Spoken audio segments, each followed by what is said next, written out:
Hey, happy Tuesday again. Something came my way I thought was interesting. Now, I'll tell you up front, there will most likely be some things that I'm going to leave out that I either forgot about or might not be aware of, others are. Um, Concerning Sanford's projects and claims. And there have been so many that even right now, I'm trying to keep track of how many that I've been aware of. Um, and this is because what I heard about his Sunday Night Yak session. He was asked about his projects, how much success he's had with them. Keep talking like Daffy Duck lately, man. Fuck off. Thuffer and Thuckatash. A lot of big trucks I've never seen around here before going by the beach. Maybe there's something going on, some construction down by Fort Tabor at the end here. Anyway, he was asked about his projects, how successful they've been. And he said, every one of my projects has been a success. They all met the goals that I set for them. So I call that success. He said all of his projects, his claims, he lived up to. Therefore, every one of his projects has been a success. Let's examine that. I know the first one I became aware of. In fact, it's kind of funny. When I first became aware of this guy, long before I saw what he was about, and it didn't really take that long, I heard people calling him Tony the Failure. Tony the Failure. I was like, huh? I already got a little inkling, yeah. A lot of YouTube car experts on here, you know what I mean? They all have a bigger, better way of doing something that, It's YouTube. What do you expect? They're trying to make a fucking buck. They'll do and say anything to make that fucking money. Like you have all your Facebook doctors, lawyers, and, financial advisors. Most of these people could even pass a fucking GED exam, but they're on giving out fucking advice on Facebook to people, Because they're a fucking expert. Suddenly they log on to YouTube and they get or they log on to Facebook and they get their Facebook degree, Same shit on here. Same shit on here. See, the first one I became aware of was that, it got resurrected. Like fucking Jesus got resurrected. This guy now got resurrected, another claim on it. Let's see if it works out as well as the first claim he made on it, his first project. That he claims all his projects were a success. At that time, he had it in his yard, at his house, saying that he had a 331 Hemi in it, if I recall. But it was bad. He was going to rebuild it all. But he was going to rebuild it all, and he was going to run it on alcohol, and he was going to run Hillborn injectors. Hey, those look cool with all those stacks coming through the hood. That looks fucking cool. He was going to put a little beer keg tank in the front, get it, lift up the front, turn it into a gasser, a 4-door old beat the fuck Belvedere gasser. Didn't happen. He claimed all his projects are a success. Never happened. Sat there for all these fucking years, right? I'll get back to it again now. How I'm starting this with this car, I'm going to end it with this same car. Then the next thing I recalled was he dragged in 2 fucked up, partially stripped, old Honda 400cc motorcycles. And he was going to cannibalize the both of them and turn them into one good running Honda 400 that you'd be able to ride around on, be dependable, and be great. They disappeared.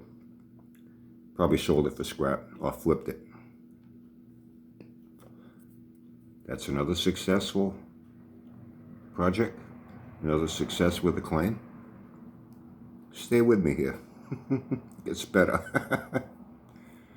I think most already know what I'm going to say, but, you know, I'm going to say it anyway. Then along comes Baby Bottle Rocket. He's going to run a 10 with it. He's going to run a 10 with it.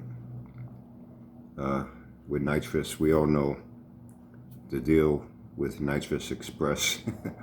Well, he's no longer being allowed to even mention their fucking name on a video due to dealings with that company where he fucked them over good, just used them to get something for free. We all know about that by now. Well, how many years and counting now? Still never ran that 10.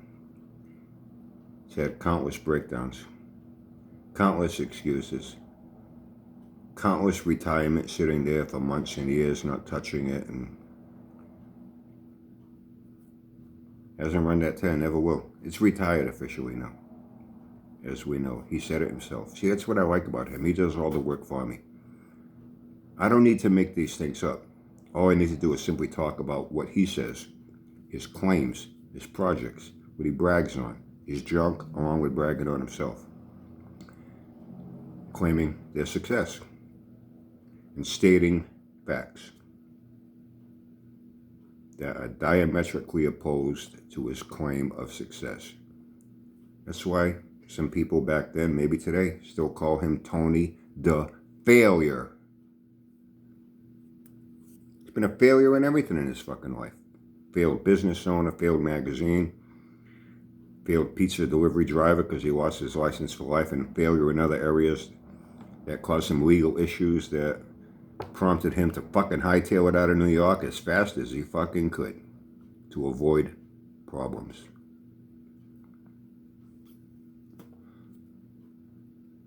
Yeah, his life in New York was one big success story too, huh? Then we got to a Mazda Miata. Was the Jeep before that? He bought a Jeep. A Cherokee. Or was it an XJ? I forget. I think it was a Cherokee. Not a Grand Cherokee, but a Cherokee. And he was going to fix it up. I think it was red, if I recall.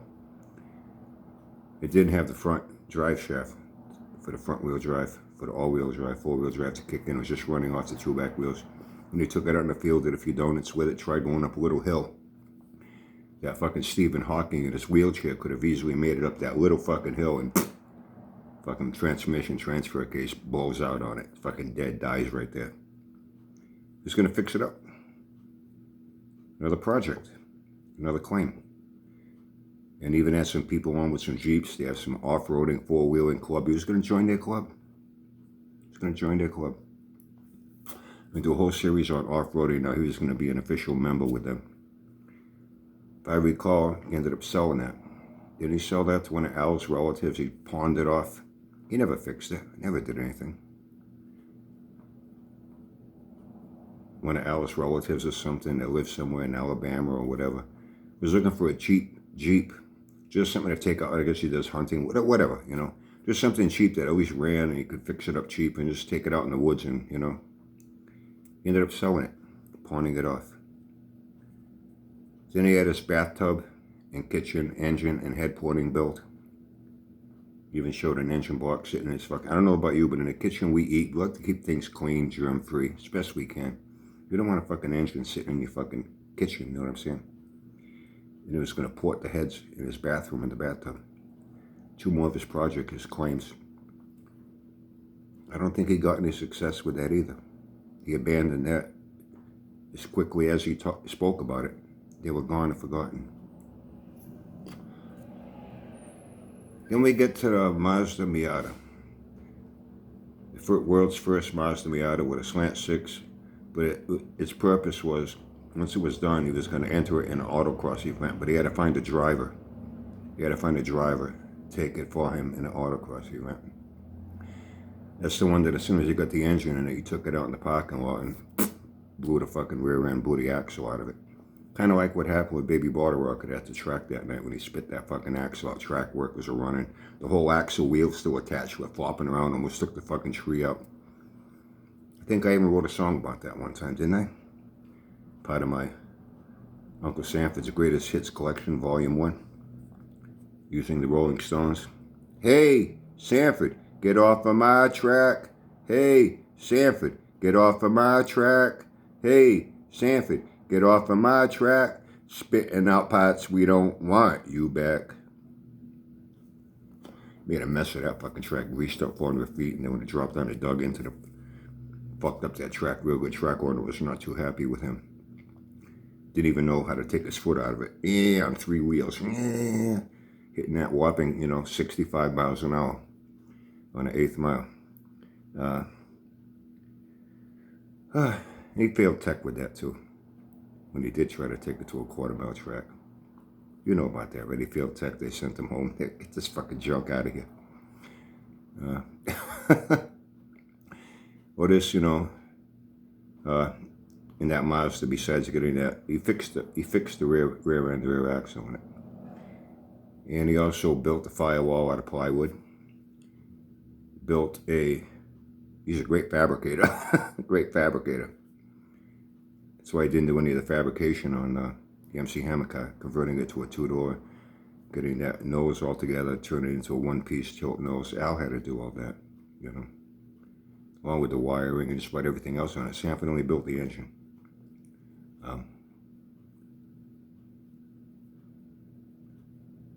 And I even recall in the beginning with that thing, wasn't it Al with his son or somebody was under there rebuilding the rear end on that thing? Sanford didn't really touch anything except put that 383 together and drop it in there. Oh yeah, plywood firewall, plywood transmission tunnel on this Mazda. And I guess his wife put some old 70s style shag carpeting he probably pulled out of a fucking van. There's some kid on back in the fucking 80s in a junkyard somewhere. Oh, that piece is big enough. Yeah, we can cover it up. Maybe we can hide it and they won't notice it's fucking plywood. You know what I mean? Paint the firewall black. Maybe they won't touch it or scratch it and realize it's fucking wood. Like that car was ever going to pass check. For anything. Well, we know what happened with that. He ended up taking it to a scrapyard, getting it crushed into cat food and tuna fish cans. Sold it for scrap. Another successful claim of his? Another successful project? You keeping count here? You staying with me? Then he had that Buell motorcycle. I forgot about this one. And those Buell Blasts they were terrible bikes. Terrible fucking bikes. I know a little bit about motorcycles, especially Harley Davidsons, and they were being sold through Harley Davidson dealerships at one time. It's gonna bore it and stroke it and turn that thing into a real, a real hot street bike. You know what I mean? This is the one for his New Year's Eve bash. At a time when he did have friends, a few of them, and not many at that. This big New Year's Eve bash, well, most of us are out having fun, parties. He's on fucking YouTube. He's got no fucking life. Take away YouTube, he's got no fucking life. He's got no income either. And puts the wheel up against the fucking wall in his shop, and he's doing a burnout, and then boom, blows the fucking transmission. Oh, now I gotta fix the transmission. Oh, but I had a transmission problem already when I got it. No big deal. When I bore and stroked this engine and turned it, we know what happened with that, right? Right? So I recall somebody told me, hey, you know what happened to that Buell? I said, no. I said, he did a video one day when he was power washing a fucking engine out in a nice clean concrete pad at that place he's renting, leasing, getting grease all over. That grease and shit really stains fucking, nice clean concrete. And you could see it right there next to it. He had a pile of fucking junk parts and shit, and you could see that Buell frame fucking sitting there, and a pile was all stripped out. He potted the fucking thing out. So much for rebuilding that and boring it and stroking it. Oh, another successful claim, another successful project. Maybe I should start keeping count here. Then he brought in that stripped out, bare bone stripped out, right to bare frame. Old Harley Sportster frame. He's going to fix it all up, build a Harley engine, put it in there, but he was going to put knobby tires on and do something with the suspension, and he was going to turn that into the world's first Harley Davidson dirt bike. He was going to go out motocross racing with it. Whatever happened to that? Another successful project? Hey, don't get mad at me, you pickle sniffers. He's the one that said all of his projects have been a success and they lived up to the claim and the goal that he made. I'm telling you all the goals he made, all the claims he made. Everyone's been a fucking failure, but he's claiming they've all been a success. Do you still believe him? Do you? Are you oblivious to all of this? Are you? Then, Plan 9 from outer space. That thing with so many fucking holes drilled in, it looks like Woody Woodpecker did a little bit too much meth and went wild on that fucking thing. You had to take all kinds of weight off it, Build this killer Slant 6, took it to a track like twice, it shit the bed twice, even fucked up the crank. Then you didn't hear from it for a long time. You had to get a new crank or get it fixed at a machine shop and this, that, the other thing. He's going to run an 11 with that. That was his goal. That was his claim, to run an 11. Never came close. He had a hard time just trying to complete an 8 mile pass without a break or just falling over on its fucking face and running like shit because it is a fucking pig. You know? It's not there anymore. He sold it. Another one of his claims is that he would never sell any of his projects. Somebody asked me, hey, you ever want it? No, I'll never sell that car. I have people offering to buy my cars. Yeah, right. All right, who wants this fucking junk? That was his claim. Oh, yeah. I'll never sell them. They mean too much to me. He got rid of the Mazda. He got rid of those Hondas. He got rid of the Buell. He got rid of the Miata. Got rid of Plan 9 from outer space. Now we get to the MC Hammer car. It's obvious it's a fucking pig. He claimed it, make 500 horsepower. He built that engine himself, and he's got issues with it again. He's going to have to, he's going to have to rebuild it. Okay, let's see if this ever happens. He's trying to justify how it runs like shit in a fucking 8th mile. I said, well, that wasn't the purpose of this car. The purpose of this car was just for the power tour. Then I was going to build a bigger, better engine to put in it to race it. Hold on a second. This car, its intent and purpose was to be a gasser. First off, this car was all wrong from the frame up. A big, heavy, fucking rigid truck frame. Those wheels sticking out looks fucking ridiculous, okay? That car is fairly light, even though it has a heavy frame. The car in itself is probably around 3,000 pounds. He builds this 383, all junk parts, and he flipped his pistons and worked his Sanford magic on it. And that thing ain't been right from fucking day one. It made it on the power tour. And then we know what happened later on. Because Al turned the oil to milk. Even though Sandy was there working on the carbs, Sandy was left alone. Only Al got fucking thrown under a bus, I know I'm repeating a few things, but it's worth repeating. And, you gotta understand. He didn't build that engine to race it, just for the power to it, to just drive, It's like a long journey. Hold on a second. If all you wanted a car for was just to be able to drive through a couple of states, what is it, 1,500 miles or 2,000 miles on this power tour thing? Fucking stock engine would have been good enough. Something dependable, good on gas, good enough to ride around, If it looked kind of cool with a hood scoop on it, looking like, this funky thing with wheels sticking out, hey, maybe some people like that shit, you know what I mean? Wouldn't that have been good enough? Why go and build what you claim is a 500 horsepower engine with a race cam and 383 and tunnel ram and dual quad Harleys with a 430 gear and a manual valve body transmission and a converter? Why would you do all that if you just want to ride it around? Isn't that what you want for racing? What was he going to build that was going to be bigger and better than that and make more horsepower than that? You tell me. But that was his excuse for another failure. Saying, well, that's not what it was intended for. It was intended for this. That tells you he's kind of ass backwards in his philosophy and what engine would be more appropriate for what purpose. You know what I'm saying? And now we get back to where we started, with that four-door Belvedere that was sitting at his house there forever. Now it's been resurrected. Praise the Lord Jesus. Another resurrection. Now he's got it back at the shop, and he's going to be building different engines for it as a test mule, trying different carburetors, different intakes, different engines, and take it to a track and race it. That's his latest project now, his latest claim, his latest goal. Well, let's see what happens. I think based on his track record that he established all by himself,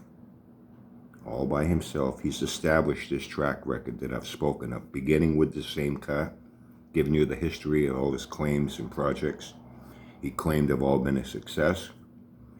There may even be more that I'm not aware of. If there were, please fill me in. Now we see where this claim, this project, this goal ends up. And if once again,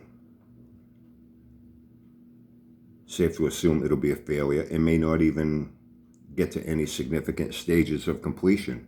He'll yak about it, and then forget about it and walk away, abandon this too. I think it's pretty safe to say at this point, based on his reputation, this too will be a failure. And one day in the future, when asked about it, he will find a way to justify his failure and spin it into another one of his Sanford success stories. That's it for today. See you tomorrow.